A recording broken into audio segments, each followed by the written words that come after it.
You see the little shit going. That's a video.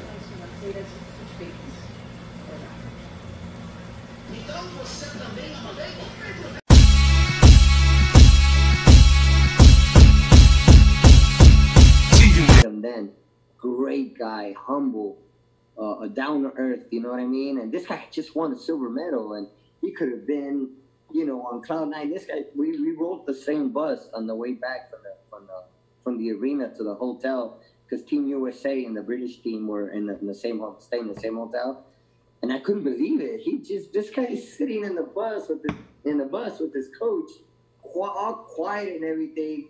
It's like, dude, you just won a silver medal, you know what I mean? And he's just down to earth, you know what I mean? Like, great guy, took a picture with him and everything. And he's always been the same person. Again, going back to the fight, after he lost, looking like a champ, man. No excuses. The better man won.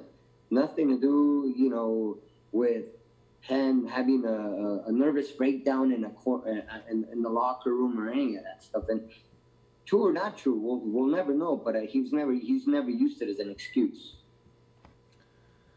So, pretty much more of the same.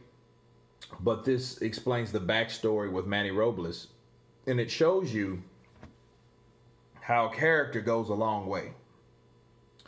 You know, Manny was explaining how he won the silver, but he's actually won the gold, you know, medal. So he won the heavyweight or the super heavyweight gold Olympic medal, right? And how humble he was when he won it. He wasn't all ecstatic. You know, they rode the same bus. He met him then. And people remember first impressions.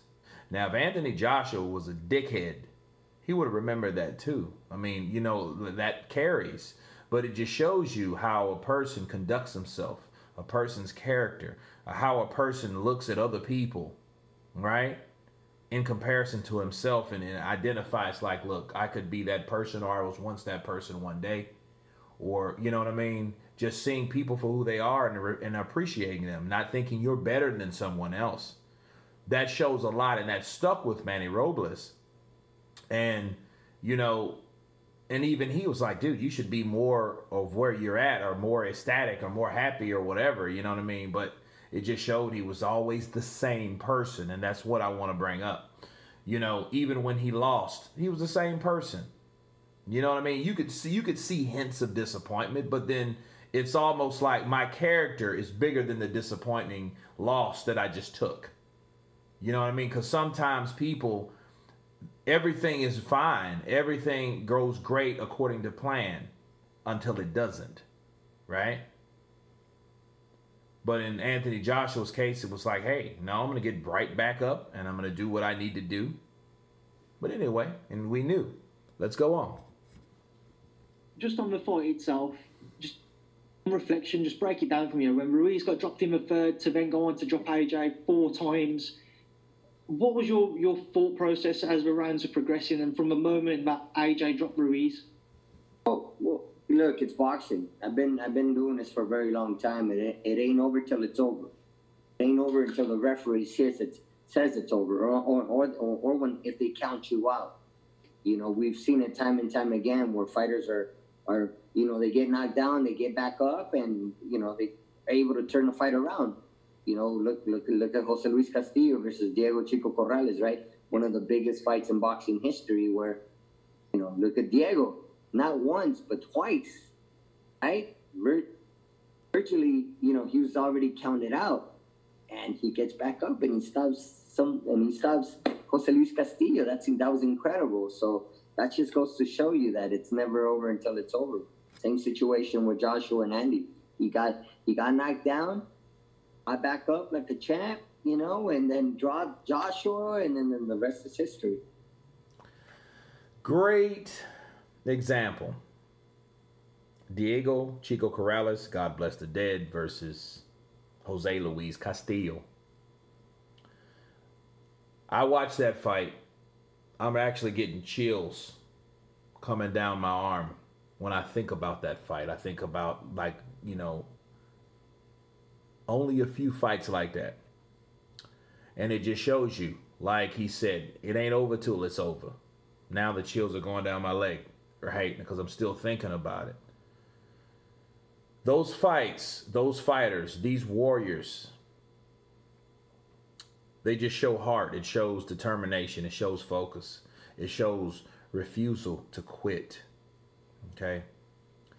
And it ain't over till it's over. It kind of sounds like Rocky. It ain't over till it's over. You know what I mean? That's actually from Rocky. You know, what is that from? The 80s? No, more like the 70s. But anyway, that's absolutely true, because looking at that fight, you're looking at Anthony Joshua. He's coming in there, first time in Madison Square Garden, first time fighting in America, and he drops Andy Ruiz. Right uppercut, left hook, bow, got him. It was beautiful. You know, and then you thought, okay, this shit's the beginning of the end. But, right? It wasn't. And like he said, the rest is history. Let's move forward. I remember watching you all after, as soon as the ref stopped the fight, and just seeing you all running. Just talk to me about that emotion when you reflect. Is that your greatest moment in boxing so far? One of my greatest moments. I've had a few, but definitely this has to be at the top, because what we did was incredible. What we did that night, we beat Joshua, man. Joshua, again, the undisputed heavyweight champion of the world. Nobody believed in us. Everybody, people mocked. They mocked us. They laughed at us. They said it was impossible. But I knew what I was working with at the time. I knew that Andy was ready, and that Andy's a special fighter. He's definitely when he's right. You know what I'm saying? Mentally, when he's right, he can give anybody a run for their money. Okay. This is what I want to bring up also. You know, what Manny said. He said that if Manny's right, he'll give anybody a good run for their money. And I believe that. I think when he's motivated, he's a tough customer. And, you know, a lot of people, they mocked him. You know, they made fun of him. And they did that because of how he looked. You know, that is a form of discrimination. Anybody that follows this channel knows that I joke about Andy Ruiz and stuff like that. But that obesity is nothing funny about it at all. And the thing is, a lot of people, because they joked, because they thought, they mocked him and things of that nature, they thought that he wasn't going to be the person that he was, based on how he looked. He actually used that as an advantage, because he disarmed people. Yeah, keep thinking this fat, chunky boy can't beat your ass. And he did. He took it to Joshua, and Joshua didn't have anything left.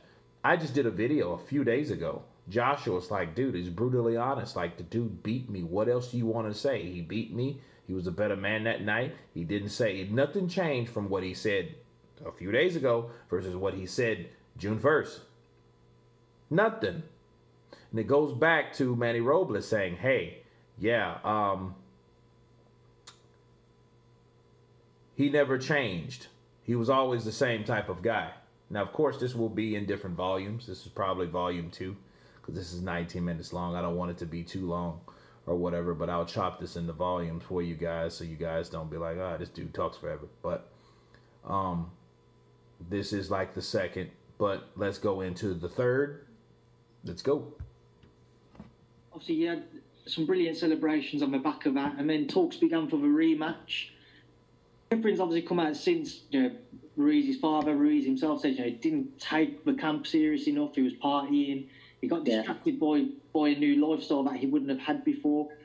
Right. Just detail to me the preparation that you did have with Andy. What did you see that was right or wrong that you could work with him? Well, a lot of ups and downs. It wasn't the perfect camp. It was nothing like the first fight, you know. Again, what helped us a lot in the first fight was the fight coming off of the Dimitrenko fight. So he had no time off. He had a week off. When we beat Joshua, he took 3 months off. That, I didn't see him. I'm not his babysitter, you know what I mean? I'm not his dad. I don't live with the guy. I didn't see him. I was in my gym working with my boxers, as I usually am.